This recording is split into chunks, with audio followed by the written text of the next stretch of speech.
And welcome guys, welcome to the challenger series. आज हम यहाँ पर आपका जो चैप्टर चल रहा था pair of linear equation in two variables, उसका जो सेकंड पार्ट है वो देखने वाले हैं। वो है ग्राफिकल मेथड ऑफ सॉल्यूशन। हमने पिछले पार्ट में जो pair of linear equation in two variables है इसका इंट्रोडक्शन देखा था, जनरल फॉर्म देखी थी, साथ में हमने थोड़ा थोड़ा आइडिया लिया था ग्राफिकल मेथड का। अब यहाँ पर हम जो ग्राफिकल मेथड है वो बहुत अच्छे से पढ़ने वाले हैं। इसकी सारी पॉसिबिलिटीज पढ़ेंगे, क्या क्या कंडीशन आती है, और साथ में इस लेक्चर में मैं आपको कुछ इंपॉर्टेंट PYQs भी करवाने वाली हूँ। तो इस लेक्चर को पूरा देखिए, बहुत इंपॉर्टेंट होने वाला है। क्योंकि बच्चों ये जो टॉपिक है ग्राफिकल मेथड ऑफ सोल्यूशन, इससे 3 to 5 मार्क्स का क्वेश्चन आ ही जाता है। मतलब ये इंपॉर्टेंट है, इससे एक क्वेश्चन तो आपके बोर्ड में बनता ही बनता है। ठीक है, तो इतनी सारी चीजें यहाँ पर हम करने वाले हैं। तो स्टार्ट करने से पहले जिन्होंने भी अभी तक चैनल को सब्सक्राइब नहीं किया है वो फटाफट से चैनल को सब्सक्राइब कर ले और बेल आइकन को हिट कर ले, ताकि आगे के भी जो अच्छे अच्छे चैप्टर्स, बहुत ही अच्छे अच्छे मोटिवेशनल अलग अलग तरह के वीडियोस जो आने वाले हैं इस चैनल पे वो आपको पता लगता रहे। ठीक है, जो लोग इस चैनल पे नहीं है मैं बता दूं, मैं हूं आयुषी जैन और यहाँ मैं आपको जो आपका मैथ्स का चैप्टर है pair of linear equation in two variables वो पढ़ा रही हूँ। और जो ये हमारा प्लेटफॉर्म है ई सरल, ये काफ़ी अच्छा ऑनलाइन लर्निंग प्लेटफॉर्म है। इसको आप जितना चाहे उतना एक्सप्लोर करें, और इसको एक्सप्लोर करने के लिए आपको ज़्यादा कुछ नहीं करना, अपने फ़ोन में प्ले स्टोर पर जाना है और ई सरल ऐप को डाउनलोड करना है। वहाँ पर आपको सारे चैप्टर्स के video lectures best to best visualization के साथ, स्टडी मटेरियल, और साथ में जो नए पैटर्न के कैसे क्वेश्चन आने वाले हैं वो बेस्ट टीचर्स द्वारा पढ़ाया गया, सब कुछ आपको एक ऐप के डाउनलोड में मिलने वाला है। मतलब एक छोटा सा डाउनलोड और बहुत बड़ा धमाका है वो। तो ऐप को तो डाउनलोड ज़रूर ज़रूर ज़रूर करें। ठीक है, तो चलिए स्टार्ट करते हैं ग्राफिकल मेथड ऑफ सॉल्यूशन। ये स्टार्ट करने के लिए हम क्या करते हैं, हम ले लेते हैं पहले एक इक्वेशन। ये इक्वेशन हमारे पास क्या है, x - 2y = 0 और 3x + 4y - 20 = 0। ठीक है, अब बच्चों इसमें ना देखो हम क्या करेंगे, आपको भाई आपने जब आपकी प्रीवियस क्लासेस में लीनियर इक्वेशन पढ़ा था तब वहाँ पे आपने ये ग्राफिकल मेथड थोड़ा थोड़ा देखा हुआ है। तो आपको इसके सल्यूशन निकालना तो आता ही होगा। अगर किसी को नहीं भी आता है तो हम यहाँ पर आज उसको देखेंगे ही सही। तो चलिए स्टार्ट करते हैं। तो देखिए हमारे पास ये दो इक्वेशन दी हुई है, ये मान लेते हैं हमारी फर्स्ट इक्वेशन है, ये हमारी सेकेंड इक्वेशन है। ठीक है, अब यहाँ पर x - 2y = 0। तो हम क्या करते हैं, हम कर देते हैं भाई, हमें क्या करनी है, वैल्यूज निकालनी है x और y की। और वो हम कैसे निकालेंगे, वो हम निकालेंगे हिट एंड ट्रायल मेथड से। तो हम यहाँ लिख लेते हैं x और यहाँ लिख लेते हैं y। अब देखो बच्चों, ज़रूरी नहीं है कि आप y को ही x के टर्म में लिखें, आप x को भी y के टर्म्स में लिख सकते हैं, इट्स योर चॉइस। तो हम यहाँ से निकाल सकते हैं, यहाँ से y की वैल्यू कितनी हो जाएगी, y की वैल्यू हो जाएगी x/2। यहाँ तक सबको समझ में आता है। जिसको एल्जेब्रिक एक्सप्रेशन में इधर उधर करने में भी डाउट है तो एक बार मैं आपको करके भी बता देती हूँ। देखो बच्चों ये काफ़ी आसान होता है। भाई आपके पास इक्वेशन है x - 2y = 0। तो ये कितना हो जाएगा, x will be equal to 2y, तो y will be equal to x/2। भाई x यहाँ पे, सॉरी भाई यहाँ पे जो 2 है वो मल्टीप्लिकेशन में था तो ये इस साइड जाएगा तो किस में चल जाएगा, डिवीजन में। तो y = x/2 आ गया। ठीक है, तो यहाँ पर y = हो जाएगा x/2। ठीक है, ये हो गया। तो बस अब हमें क्या करना है, यहाँ पे वैल्यूज रखनी है। हम मान लेते हैं भाई जब x 0 हुआ, x 0 होगा तो इस इक्वेशन में x को 0 रखो, 0/2 कितना होगा, 0। तो y की भी वैल्यू कितनी आ जाएगी, y की भी वैल्यू आ जाएगी 0। जब हम x की वैल्यू, अब देखो क्या रखें, 1 रखें। अगर x की वैल्यू 1 रखेंगे तो y की वैल्यू आ जाएगी 1/2। ये भी एक सोल्यूशन होगा। हम यहाँ पर क्या करते हैं, x की वैल्यू 2 रख लेते हैं तो y की वैल्यू कितनी आ जाएगी, 1। अब आप सोच रहे होंगे मैम ने x की वैल्यू 1 क्यों नहीं ली। अगर मैं 1 लेती तो y की वैल्यू जो होती वो 1/2 आती। फिर जब मैं ग्राफ प्लॉट करती तो मुझे 1/2 भी उस पर मार्क करना पड़ता। तो मेरे लिए 1 मार्क करना ज़्यादा आसान है। आप चाहे जो वैल्यू ले सकते हैं, आप x की वैल्यू 4 भी ले सकते हैं। जब x की वैल्यू आप 4 लोगे तो y की वैल्यू कितनी आ जाएगी, 4/2 यानी 2। मतलब आप जो चाहे जो वैल्यूज ले सकते हैं। जो जो आप x की वैल्यू लेते जाएंगे कॉरेस्पॉन्डिंगली आपके पास y की वैल्यू आती जाएगी। ठीक है, यहाँ तक बात समझ में आई। अब चलो सेकेंड इक्वेशन पे काम करते हैं। सेकेंड इक्वेशन के लिए भी हम मान लेते हैं x, और y को हम क्या लिखेंगे, y को देखो यहाँ पे हम क्या लिख सकते हैं। हमारे पास इक्वेशन क्या है, 3x प्लस, एक लाइन खींच देते हैं, प्लस 4y माइनस 20 को इक्वल टू की इस साइड भेजा तो ये 20 हो जाएगा। तो 4y will be 20 minus 3x। तो y की वैल्यू क्या आ जाएगी, 20 माइनस 3x/4 आ जाएगी ये। तो ये हो जाएगी 20 माइनस 3x/4। ठीक है, तो चलो x और y की भी यहाँ वैल्यू ले लेते हैं। सबसे पहले x को 0 ले लो। x को 0 मैं इसलिए ले लेती हूँ क्योंकि उससे क्या होता है, काफ़ी आसान हो जाता है। क्योंकि x की जो टर्म है वो तो डायरेक्टली 0 हो जाती है। तो हमारे पास सिर्फ नंबर में ही जो सोल्यूशन है वो रहता है और वो निकालना काफ़ी आसान हो जाता है। तो यहाँ पर जब x को 0 रखेंगे तो ये तो पूरा 0 हो गया। तो क्या बचा, ये 20/4। 20/4 कितना हो जाएगा, 20/4 हो जाएगा 5। ठीक है, अब क्या करें, अब x की वैल्यू क्या ले, x की वैल्यू 1 भी ले सकते हैं। अगर 1 लेते हैं तो ये कितना हो जाएगा, 20 माइनस 3/4 यानी कितना हो जाएगा, 17/4। 2 लेंगे, 3 2 6, तो 20 माइनस 6 कितना हो गया, 14। तो 14/4 यानी कितना जाएगा, 7/2 यानी 3.5 बिल्कुल ले सकते हैं।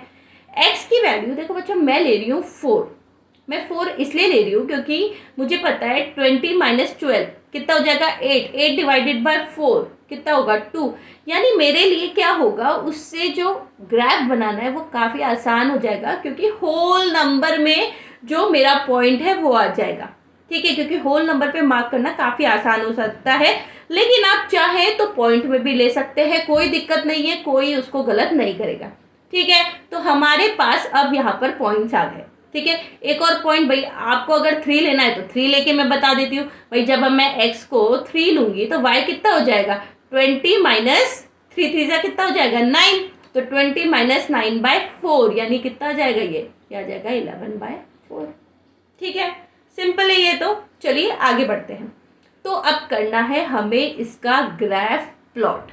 ठीक है, तो ग्राफ प्लॉट करते हैं। तो भाई हमारे पास ये पॉइंट्स आ गए, इनको मार्क कर लेते हैं। भाई जब हमारी जो फर्स्ट इक्वेशन है, अब उसमें क्या है भाई, x minus 2y equal to 0 आपकी इक्वेशन थी, उसके हमने ये सोल्यूशन निकाले थे और दूसरी इक्वेशन के ये सोल्यूशन निकाले थे। अब जब x 0 है तो y कितना है, 0। भाई ये y इक्वल टू हमारा x/2 आया था।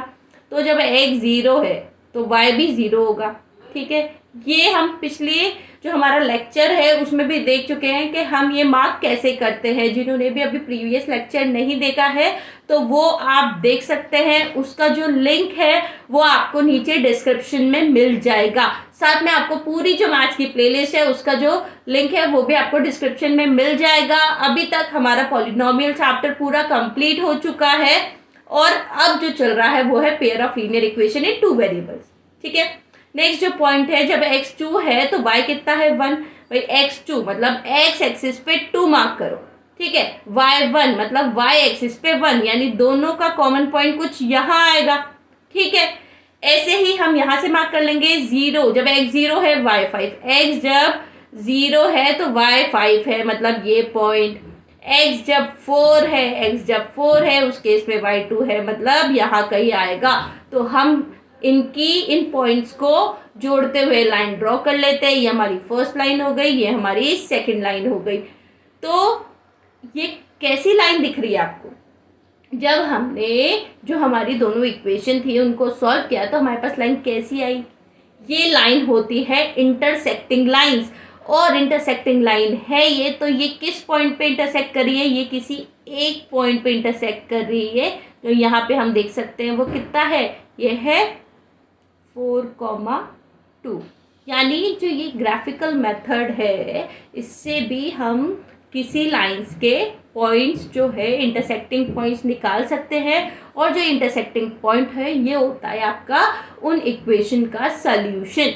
ठीक है, यानी कि अगर हम 4,2 उस इक्वेशन में रखते हैं तो वो इक्वेशन सेटिस्फाई होगी। ठीक है, तो यहाँ तक बात समझ में आई, हमने देख लिया हमें कैसे ग्राफ ड्रॉ करते हैं। चलिए आगे बढ़ते हैं, अब और देख लेते हैं। ये हमने इक्वेशंस ऑफ लाइन भी मार्क कर ली, जो है x - 2y = 0 और 3x + 4y - 20 = 0। ठीक है, तो अब हमारे पास दो नई इक्वेशन है, इनका भी हम ग्राफ प्लॉट करेंगे।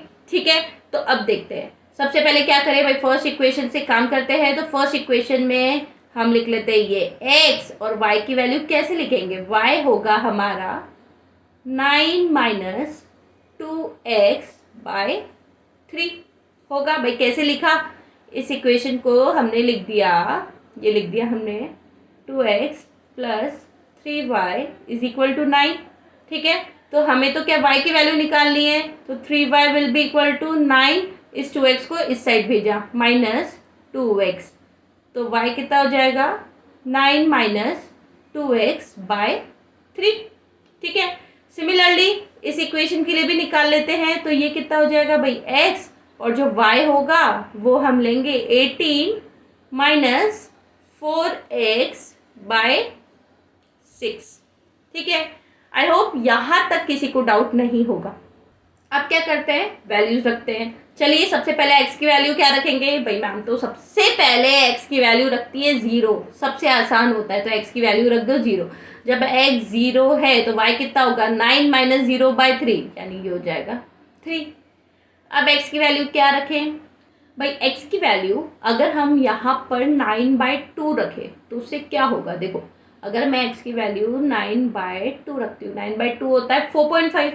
ठीक है, तो 9 - 2 × 9/2, भाई ये हो जाएगा कितना 9 - 2 × 9/2/3, तो 9 - 9 कितना हो गया 0, यानी कि y की वैल्यू आ जाएगी 0।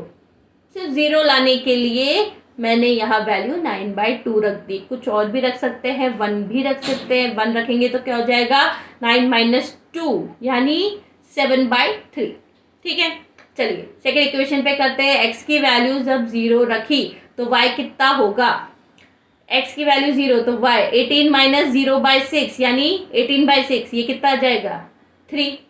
ठीक है, x की वैल्यू 2 रखते तो क्या होगा 4 2 जा, भाई x की वैल्यू 2 रख दो, तो 4 2 जा 8, 18 - 8 कितना हो जाएगा 10, 10/6 यानी कितना हो गया 5/3। 3 रखते हैं, 4 3 जा 12, 18 - 12 6, 6/6 कितना आ गया 1, यानी 3 और 1। आप कुछ भी वैल्यूज रख सकते हैं, मैंने ये रखी है क्योंकि उससे मुझे पॉइंट मार्क करना आसान हो जाता है। ठीक है, तो चलिए ग्राफ प्लॉट करते हैं। ये हमारी दोनों इक्वेशन और इसके हमने ये सोल्यूशन निकाले थे।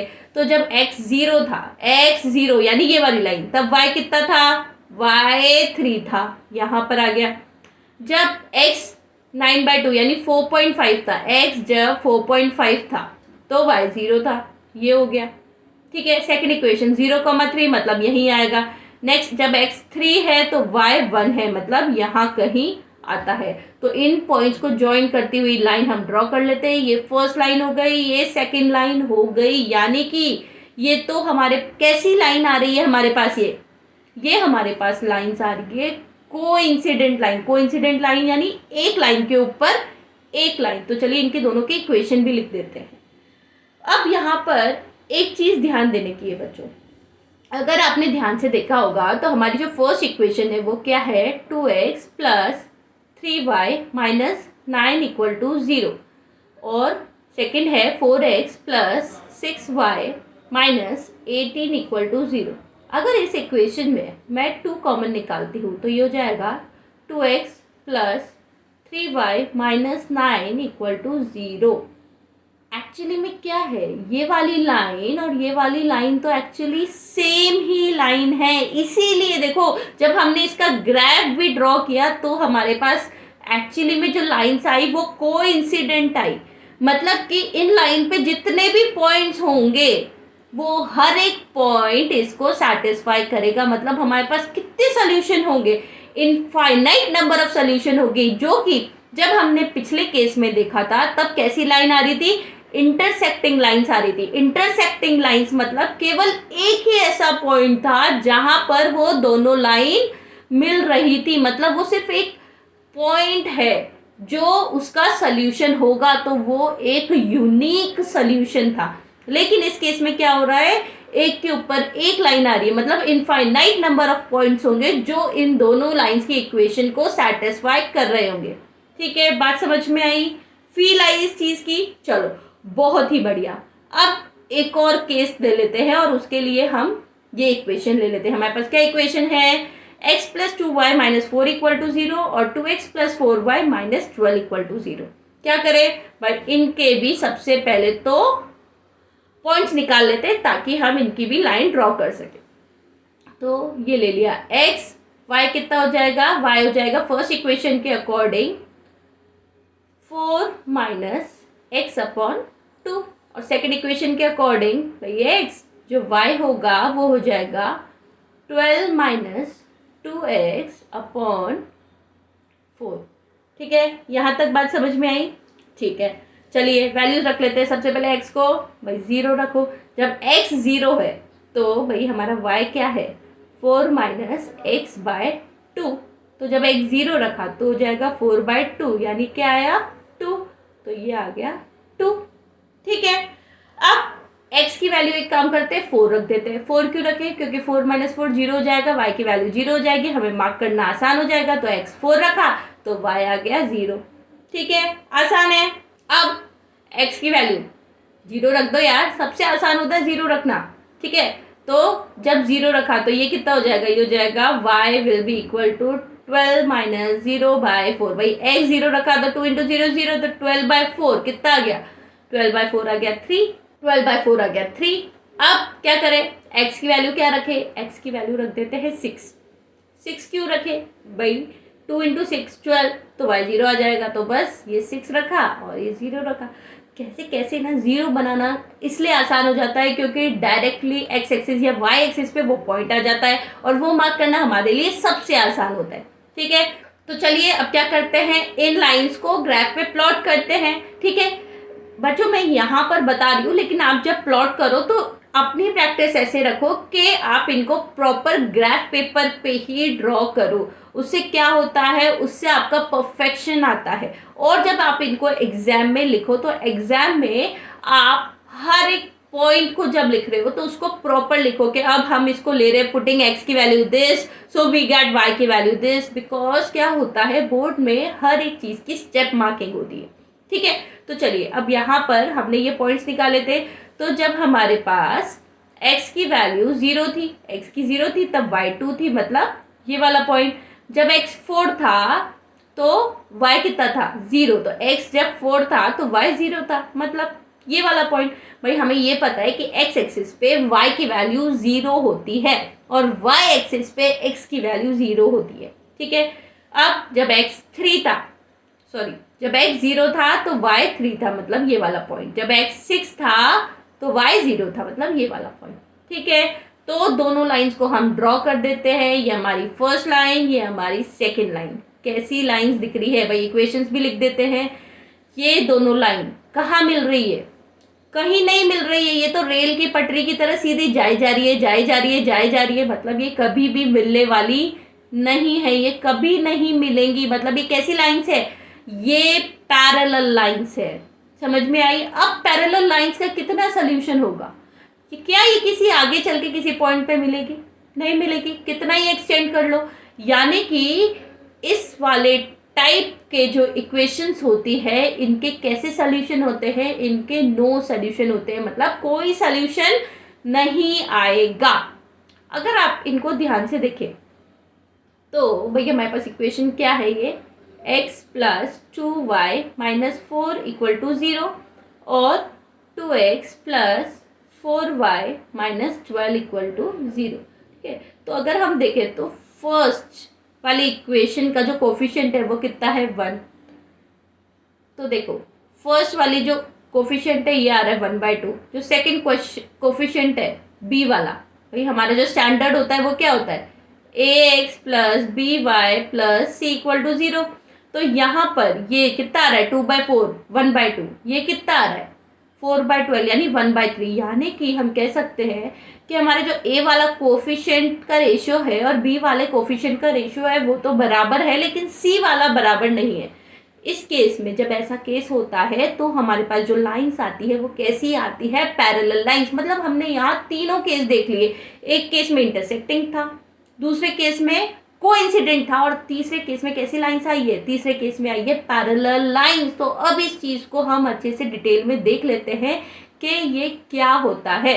उससे पहले हमारे पास जो कंडीशंस आती है उसके बेसिस पर हम कहते हैं कि अगर पेयर ऑफ लीनियर इक्वेशन है जिसके नो सोल्यूशन है, मतलब कोई सोल्यूशन नहीं है, तो उसको inconsistent pair of linear equations कहते हैं। जैसे अभी जस्ट प्रीवियस केस हमने देखा था जहां पर लाइंस कैसी आ रही थी, पैरेलल लाइंस। पैरेलल लाइंस मतलब नो सोल्यूशन, नो सोल्यूशन मतलब inconsistent pair of linear equation. अगर पेयर ऑफ लीनियर इक्वेशन जो है उसका सोल्यूशन आता है तो वो क्या होता है, consistent pair of linear equation. ठीक है, और जो पेयर ऑफ लीनियर इक्वेशन होती है जिसका इक्विवेलेंट यानी infinitely many distinct common solution आते हैं तो उसको dependent pair of linear equation कहते हैं, क्योंकि वो जो दोनों इक्वेशन होती है वो डिपेंडेंट होती है। हमने ये केस भी देखा था, जब हमने ये वाला केस देखा था तो हमारे पास नो सोल्यूशन आ रहा था, जब ये वाला केस देखा था तो हमारे पास कैसी लाइंस आ रही थी, हमारे पास आ रही थी इंटरसेक्टिंग लाइंस, और जब ये केस देखा था तो हमारे पास कैसी लाइंस आ रही थी, कोइंसिडेंट लाइन। ठीक है, यहाँ तक बात समझ में आई। चलो बहुत ही बढ़िया, अब इसको और देख लेते हैं कि अगर हमारे पास जो दो लाइन है जिनको हम रिप्रेजेंट कर रहे हैं a1x plus b1y plus c1 equal to 0 और a2x plus b2y plus c2 equal to 0, तो लाइंस जो होंगी वो इंटरसेक्टिंग होगी। अब जो इंटरसेक्टिंग होगी वो हम बिना ग्राफ ड्रॉ करे भी पता कर सकते हैं। वो कैसे पता करेंगे, वो इन दोनों लाइंस की जो ये कोफिशिएंट है उनके बेसिस पर पता करेंगे। यानी कि अगर लाइंस इंटरसेक्टिंग है तो उस केस में क्या होगा, a1 upon a2 is not equal to b1 upon b2। और ये कंडीशन आई, मतलब ये क्या है, इसका एग्जैक्टली वन सोल्यूशन आएगा और ये सिस्टम कंसिस्टेंट होगा। ठीक है, क्लियर हुआ, ये हमारा फर्स्ट केस था। ठीक है, सेकंड केस, अगर जो लाइंस है वो कोइंसिडेंट है। कोइंसिडेंट में हमने क्या देखा था कि वो एक्चुअली सेम लाइंस को ही डिनोट कर रही थी, यानी कि a1 upon a2 equal to b1 upon b2 equal to c1 upon c2। इस केस में इनफाइनाइट नंबर ऑफ सोल्यूशन आ रहे थे और ये सिस्टम भी कैसा था, ये सिस्टम भी कंसिस्टेंट था।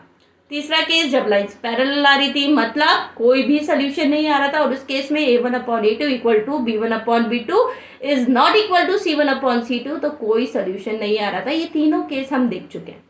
ठीक है, और इसमें जो सिस्टम है वो कैसा था, इसमें सिस्टम था इनकंसिस्टेंट। ठीक है, यहाँ तक सबको बात समझ में आ गई। तो चलिए तो ये क्वेश्चन देख लेते हैं। ये जो क्वेश्चन है ये सीबीएसई में पूछा गया है, सीबीएसई 2020 में, ये 1 मार्क में आया गया क्वेश्चन है। If a pair of linear equation is consistent, then the lines represented by them are consistent। मतलब दो केस हो सकते हैं, या तो इंटरसेक्टिंग होगी या कोइंसिडेंट होगी। हम सीधे सीधे कह सकते हैं इसका कैसा आंसर है, इसका आंसर है सी, डायरेक्टली लिख सकते हैं। तो if a pair of linear equation consistent, यानी उसके यूनिक और इनफाइनाइट सोल्यूशन हो सकते हैं। अगर यूनिक सोल्यूशन होगा तो हमारे पास क्या कंडीशन होगी, ये कंडीशन होगी, और अगर इनफाइनाइट सोल्यूशन होगा तो हमारे पास ये कंडीशन होगी। ये हमें पता है। ठीक है, चलिए नेक्स्ट क्वेश्चन देख लेते हैं। हमारे पास दिया हुआ है pair of linear equation 3x/2 plus 5y/3 equal to 7 और 9x plus 10y equal to 14। ये 1 मार्कर पूछा था स्टैंडर्ड मैथ्स वाले पेपर में 2020 के। तो ये सिस्टम कैसा होगा, ये करने के लिए हमें चेक करना पड़ेगा a1 a2 b1 b2 c1 c2 की वैल्यूज निकाल कर। तो चलिए भाई, हमारे पास यहाँ पे a1 क्या है 3/2 और a2 क्या है 9, तो 3/2/9 कितना आ गया 1/6। b1 क्या है 5/3, b2 क्या है -10, यानी क्या वैल्यू आई, ये आई -1/6। देखिए दोनों क्या है भाई, यहीं पे हम कह सकते हैं a1/a2 is not equal to b1/b2, यानी और हम चेक करने की हमें जरूरत ही नहीं है। तो ये सिस्टम कंसिस्टेंट है विद वन सोल्यूशन। अगर ये दोनों बराबर आ जाते, ये वैल्यू भी 1/6 आ जाती, तो फिर हम क्या करते, c1/c2 की भी वैल्यू चेक करते। ठीक है, लेकिन यहाँ अब जरूरत नहीं है। ठीक है, ये एक और क्वेश्चन देख लेते हैं। ये सीबीएसई में 2 मार्क्स का पूछा गया था। हमें सी की वैल्यू निकालनी है अगर हमारे पास ये दोनों इक्वेशन दी हुई है और क्या दिया हुआ है, infinitely many solution. Infinitely many solution मतलब a1/a2 is equal to b1/b2 is equal to c1/c2। तो इनफाइनाइटली मैनी सोल्यूशन के लिए हमारे पास ये कंडीशन होगी, तो वो वैल्यू रख लेते हैं भाई। a1 की वैल्यू क्या है c, a2 की 12, b1 की 3, b2 की क्या है c, c1 की 3 माइनस सी और c2 की माइनस सी। तो जब इसको सॉल्व करेंगे तो पहले इनको सॉल्व किया, इसको ले लेते हैं पहले, तो ये हो जाएगा c² will be equal to 36, तो c² इक्वल टू 36, तो c की वैल्यू यहाँ आ गई +-6। अब इससे सॉल्व कर लेते हैं, इससे जब सॉल्व करेंगे तो क्या आ जाएगा, c into c-6 equal to 0, तो c की वैल्यू यहाँ से क्या आई 6 और 0, कॉमन वैल्यू क्या है c की भाई 6 है। तो यानी कि जो c की वैल्यू है ये सिस्टम ऑफ इक्वेशन को इनफाइनाइटली मेनी सोल्यूशन लाने के लिए वो कितनी है 6। ठीक है, समझ में आ गया। तो यहाँ पर हमारा जो ग्राफिकल मेथड ऑफ सॉल्यूशन है वो खत्म होता है। नेक्स्ट वाला जो हम लेक्चर देखेंगे उसमें हम जो इस चैप्टर के बेस पे जो आपकी एक्सरसाइज है 3.2 वो देखने वाले हैं। ठीक है, उसके हम क्वेश्चन करेंगे और ये सारे इंपॉर्टेंट क्वेश्चन है, इनकी प्रैक्टिस आप लोग करें, जरूर करें। और तो चलिए बच्चों, प्रैक्टिस करते रहिए, मचाते रहिए, पढ़ते रहिए। मिलते हैं नेक्स्ट चैप्टर में और चैनल को सब्सक्राइब करना बिल्कुल ना भूलें। All the best.